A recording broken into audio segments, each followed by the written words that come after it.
Students, now I hope you all can see the screen very clearly. Yes, sir. Good. Yes, sir. Thanks for confirming. Sir. That is enough.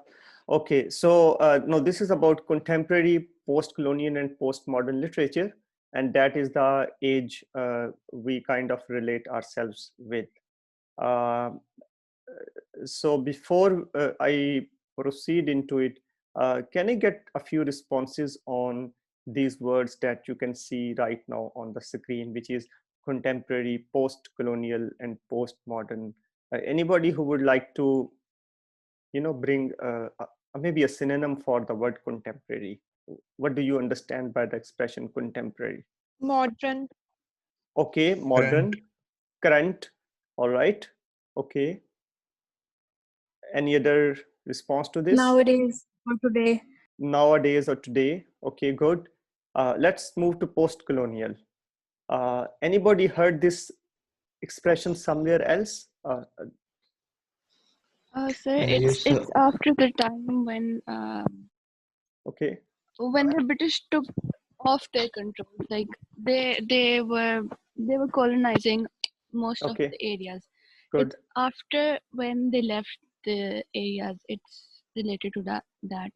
Okay, very good. Pakistan is a post-colonial state, Good. just like India and Algeria. Excellent. Excellent. Good. Okay. Occurring after the colonial rule. Wow. Good. Okay. Excellent. Good. You people seem to be very much historically informed, as I understand it.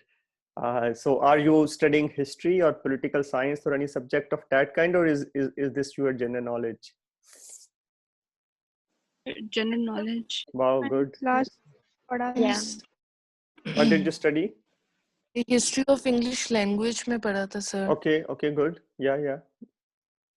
That is where you should find this word. Finally, postmodern. What do you understand? I mean, somebody said in response to contemporary is something modern. So what does postmodern mean? Does that mean when modern ends? After, modern is. Say it again. The period Sir, that comes modern era. Modern era. Yes. Okay. So Modern. why should we call it postmodern then?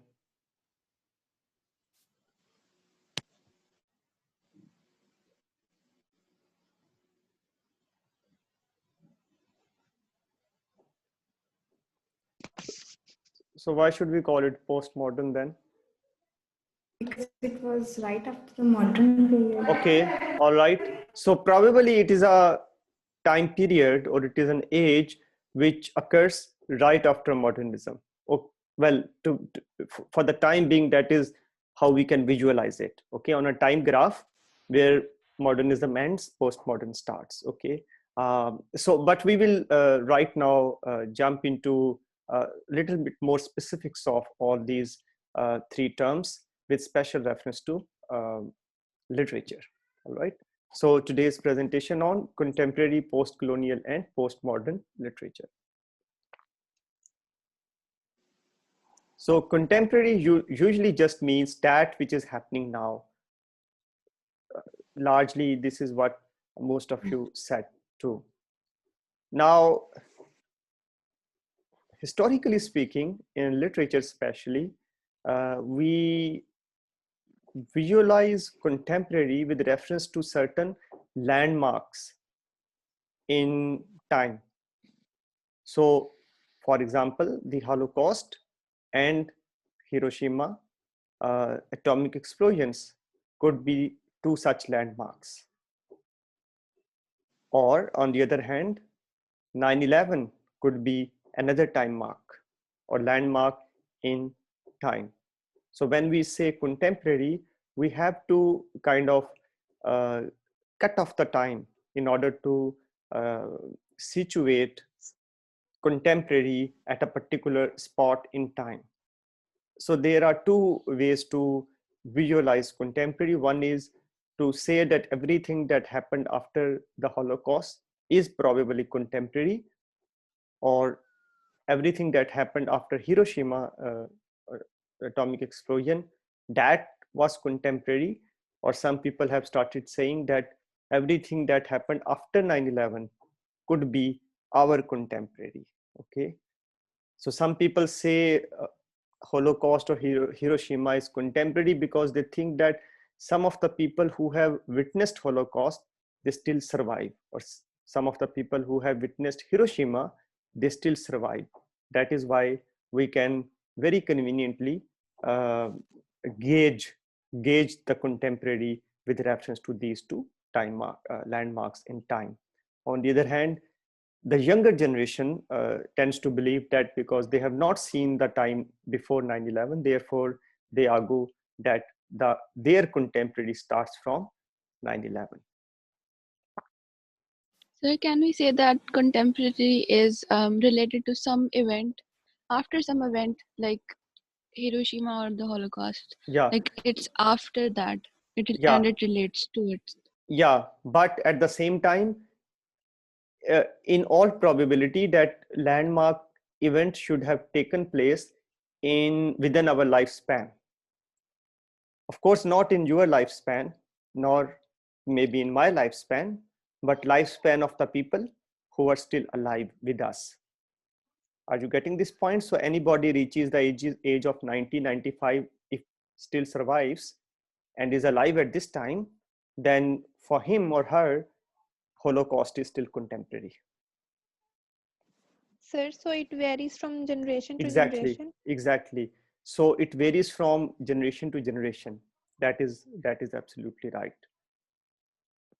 So contemporary keeps changing, in other words, it's not fixed or stable.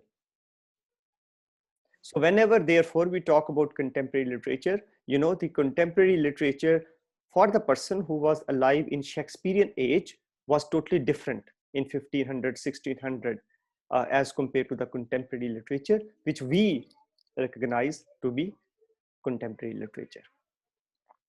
It is little obvious too, but at the same time, for a mutually agreed definition, we should understand this concept as I just explained this to you. Okay, now this is one thing, okay, as far as contemporary is concerned. But in our contemporary age, there are two kind of movements which are the most prevalent. One is called post-colonial, the other one is called postmodern. So what we call colonialism, it is not broadly contemporary to us. Similarly, what we call modernism, that is not contemporary to us. Colonialism took place mostly before we probably were born. Similarly, modernism took place before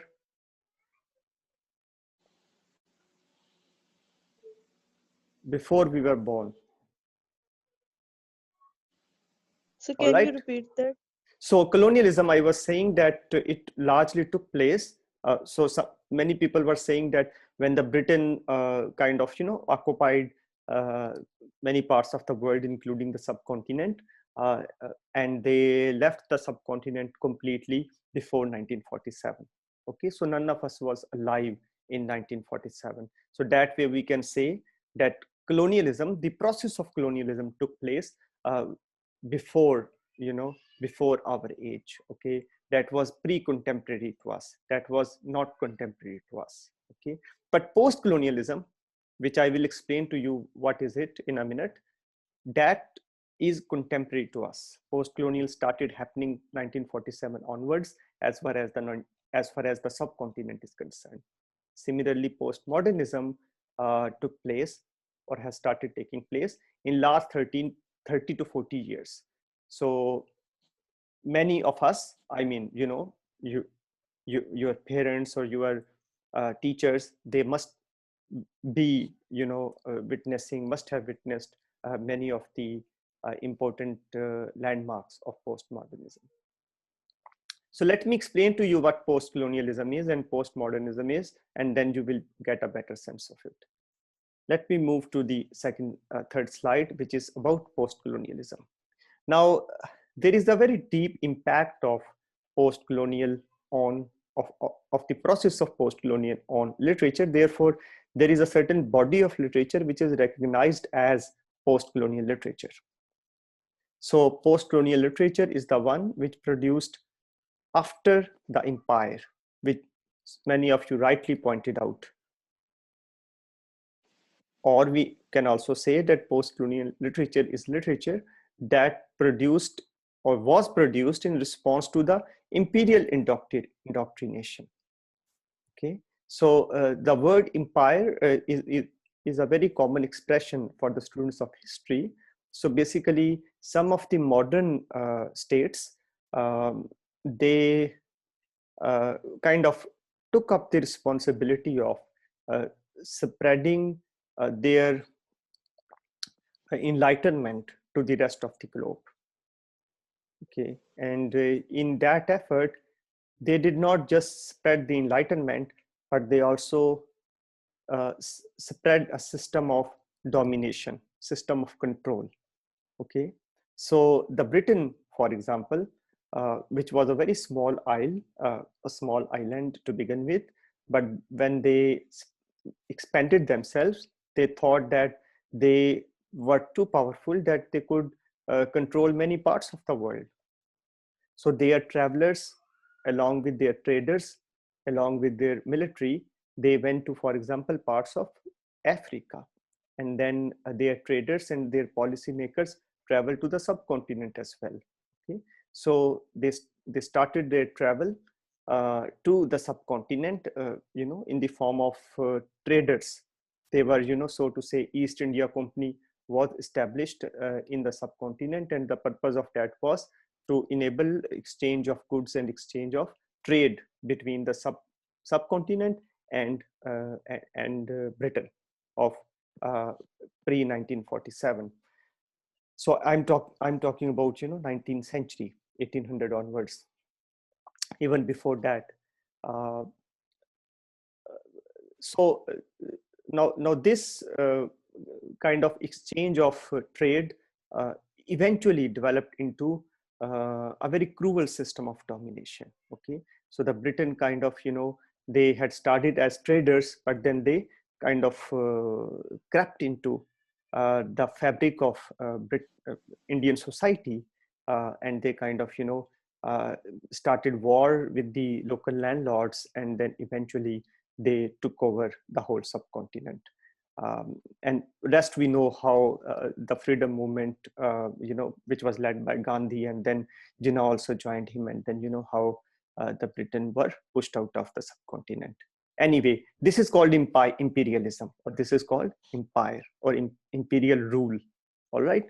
So post-colonial literature is a literature which is written in response to the imperial domination. Okay.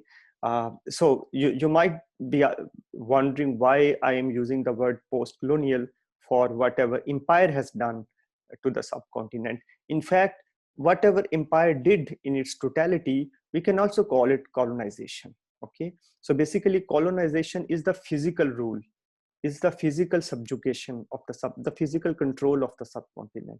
When the British, British physically came to the subcontinent and actually took control of it, it is called colonization. Okay, so the literature which was written in response to colonization is called post-colonial literature, or we can also say the literature which was written in response to imperialism or empire is called post-colonial literature. So England, for example, had its colonies in India, had its colonies in Nigeria, had its colonies in Kenya. And from all these three parts of the world, very powerful literature was produced in the subcontinent after 1947, in Nigeria after 1960, in Kenya after 1963. And that literature was called post-colonial literature. Now, there were a few features of post-colonial literature. First one was a conflict between English and indigenous language. So the writers who started writing post-colonial literature, they were experiencing this conflict, whether they should use English language to write that literature, or they should use the indigenous language, the local language, in order to write post-colonial literature.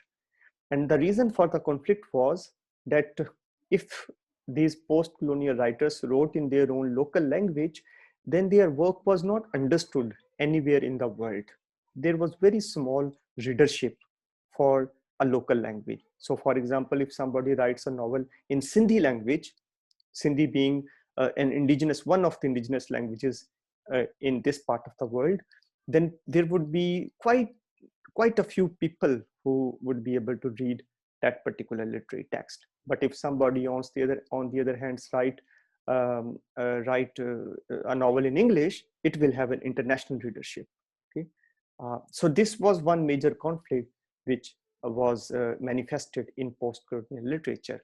So the Kenyan novelist Ngugi, for example, he experimented with it. He first wrote a novel in English, and then he started writing language in an African sub-language as well. But then he returned to English because he realized that his work was not much read when he wrote in a local Kenyan language. Another feature of post-colonial literature was that this literature tried to replay and analyze the colonial experience. So whatever the Britain had done in the subcontinent, the post-colonial literature tried to capture that experience of exploitation, that experience of control, and that experience of subjugation in the former colonies. So W.B. Yeats, for example, wrote about the experiences of the Irish people under the Britain rule. Chinua Achebe, on the other hand, in his Things Fall Apart, wrote about the African experience under the colonial subjugation. And Salman Rushdie, in his Midnight Children, he wrote about the experience of the Indian people under the British rule.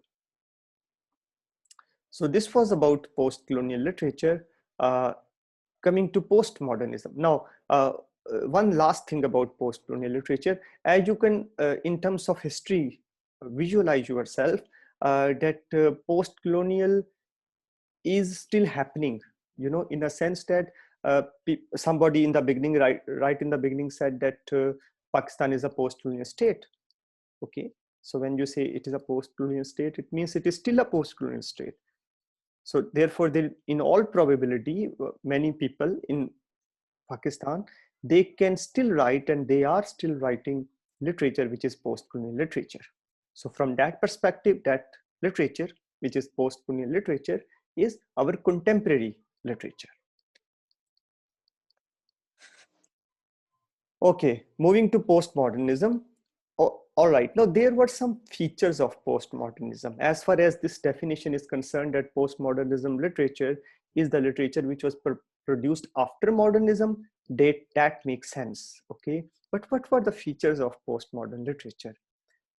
First of them was it rejected hierarchies of past, present, and future. So in this kind of literature, the writers kind of mixed together the time period. So they kind of, you know, played with the past, present, and future. So there was a lot of history, but then at the same time there was a lot of futurism as well, but at the same time play with the present. Also, there was a reluctance to settle on specific meanings. So postmodern literature by design accepted what we call abstract meaning or abstraction in meaning. And finally, the post-colonial literature, it rejected grand narratives of science, grand narratives of religion, grand narratives of politics, so on and so forth. So this is a kind of literature, as you will see some of the examples, it questioned many of the basic notions on which people had agreed in last, you know, many hundred years. Here is an example. For example, in drama, theater of the absurd was a certain kind of theater which was introduced. One major example of that was Beckett's Waiting for Godot, which is name of a play. Now, the whole play, if we read it, we will see that the characters are constantly experiencing a kind of nihilism. Okay, they are waiting for an entity whose name is Godot, and they keep waiting for that Godot till the end of the play. But that Godot never arrives. Okay, so some people say that this word Godot is a play on God. So the writer was trying to mean by that humanity has been waiting for a savior, an ultimate savior to save this humanity So we from can say the second coming. is second coming. That's right. I think that is a perfect example. So writers had been waiting for that moment or that individual or that entity to arrive and save the humanity, but that actually has never happened. So there is a kind of disappointment, for humanity and for any relief for the humanity in future. Sir, So what is nihilism? So nihilism is a rejection of meaning. When you start saying that there is no ultimate meaning, that is nihilism. It's a kind of philosophy. It is a philosophy. Does it relate to abstraction or abstraction? It does relate to means- abstraction. In fact, abstraction is an output of nihilism, or abstract Right. art is an output. In novel, the examples are Toni Morrison and Don DeLillo, who again wrote kind of novels which rejected hierarchies and which rejected the ultimate meaning. So this is the end of the presentation. Students,